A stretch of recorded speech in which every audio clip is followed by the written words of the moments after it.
Isa na namang matinding laban ang napanood natin sa PVL matapos patunayan ng Creamline Cool Smashers kung bakit sila tinatawag na isang championship team. Sa isang dikit at punong-puno ng momentum swings na laban, nalusutan ng Creamline ang Next-Led Chameleons sa 5 set, 25-16, 22-25, 25-21, 15-25, 15-10. Dahil sa panalong ito, nakuha ng Creamline ang solo second place sa standings at pinalawig ang kanilang winning streak sa 5 sunod na panalo matapos ang kanilang opening game loss. Pero higit pa sa score, ang laban na ito ay isang malinaw na halimbawa kung paano nagkakaiba ang isang championship team at isang team na naghahanap pa ng tamang timpla. Sa unang set, kontrolado agad ng Creamline ang laro. Maaga pa lang ay makikita na ang kanilang disiplina sa sistema at mahusay na floor defense. Nahirapan ang Next-Led na makahanap ng rhythm sa kanilang offense, kaya mabilis na nakuha ng Cool Smashers ang 25-16 na panalo sa opening set. Pero hindi basta sumuko ang Next-Led. Sa second set, nag-adjust ang Chameleons. Mas naging agresibo sila sa kanilang attacks at nagsimulang gumana ang kanilang offense lalo na kay Brooke Van Sickle at Myla Pablo. Dahil dito, nakuha ng Next-Led ang second set, 25-22, para itabla ang laban sa 1-1. Pagdating ng third set, muling nagpakita ng composure ang Creamline.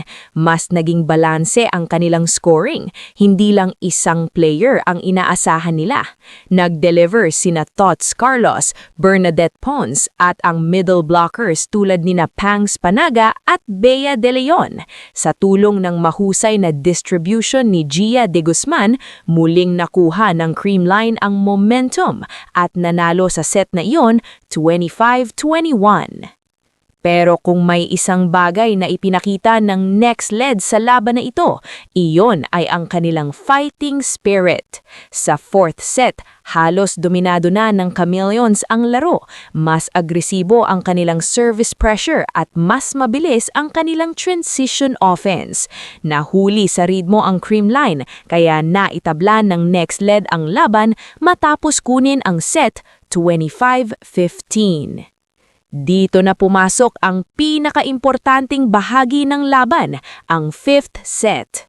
Sa mga ganitong sitwasyon, kadalasang lumalabas kung sino ang mas sanay sa pressure at dito lumutang ang championship experience ng Creamline. Maagang nahuli ang Cool Smashers sa score na 1-2 pero agad silang bumawi sa pamamagitan ng isang 4 na sunod na puntos na run. Nagsimula ito sa scoring ni Tots Carlos at isang napakahalagang block na tuluyang nagbigay ng momentum sa Creamline. Mula roon, hindi na binitawan ng Creamline ang kontrol ng laban. Isa sa mga pinakamalaking dahilan ng kanilang panalo ay ang performance ni Gemma Galanza. Siya ang itinanghal na best player of the game matapos magtala ng 19 points at 10 excellent receptions. Sa crucial moments ng fifth set, paulit-ulit siyang hinanap ni Gia De Guzman sa offense at hindi siya nabigo. Sa score na 10-8, muntik pang makahabol ang Next-Led matapos ang power tip ni MJ Phillips. Pero agad sumagot naman si Galanza sa pamamagitan ng 2 sunod na puntos, kabilang ang isang malakas na put away galing sa overpass ng Next-Led.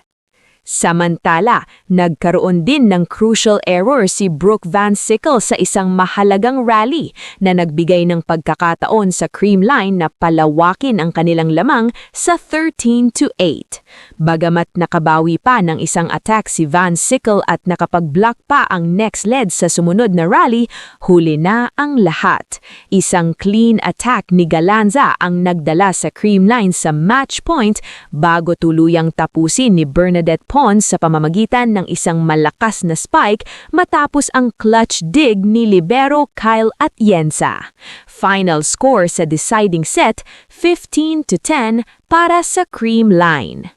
Sa kabuuan, balanse ang naging attack ng Cool Smashers. Bukod sa 19 points ni Galanza, nag-ambag din si Bernadette Pons ng 18 points at si Tots Carlos ng 16 points. Sa middle naman, dominante si Pangs Panaga na nagtala ng 13 points kasama ang 6 na blocks. Nagbigay din ng mahalagang suporta si Bea De Leon na may 9 points. Para naman sa next lead, nanguna si Myla Pablo na may 22 points habang nagpakitang gilas din si Brooke Van Sickle na may 28 attacks sa buong laro. Nagdagdag din si MJ Phillips ng 12 points. Pero sa kabila ng kanilang talento, muling lumabas ang problema ng next lead sa crucial moments ng laban. Matapos magsimula sa 3 sunod mapanalo sa conference, eto na ang kanilang ika-4 na sunod na pagkatalo. Ibig sabihin, nahihirapan silang panatilihin ang adjustments at composure kapag dumarating na ang pressure moments ng laro. Sa kabuuan, malinaw ang mensahe ng laban na ito ng Creamline. Hindi lang talento ang dahilan kung bakit sila may 10 championships sa liga.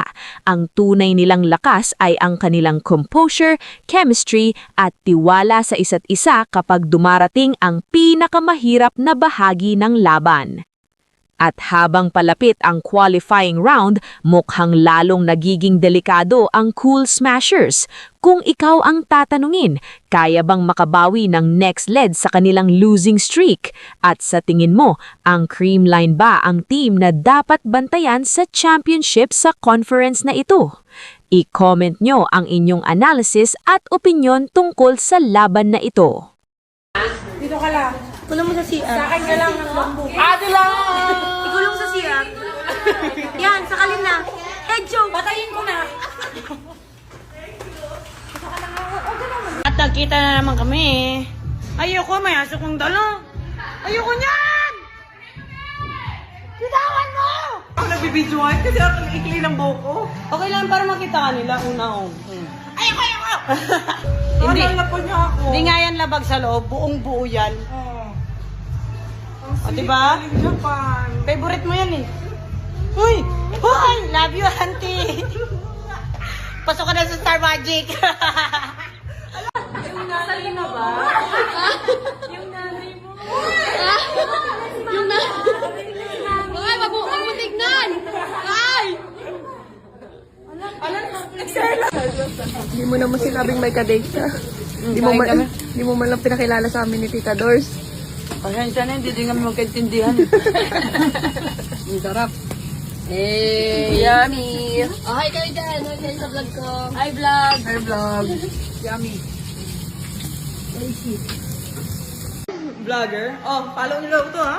Tiara, Follow niyo to. Tiara, yung ano naman, yung hindi labag sa loob mo. Hindi nga. Oh, okay. Hi everyone! Oh. Oh, follow niyo daw siya. Si Buding! Ayan, Ara My Loves ko yan. Ako talaga yung jowa ni Ate Ara My Loves. I-reveal ko to kapag nasa farm ka na. Ito pa. Oh, job. Job.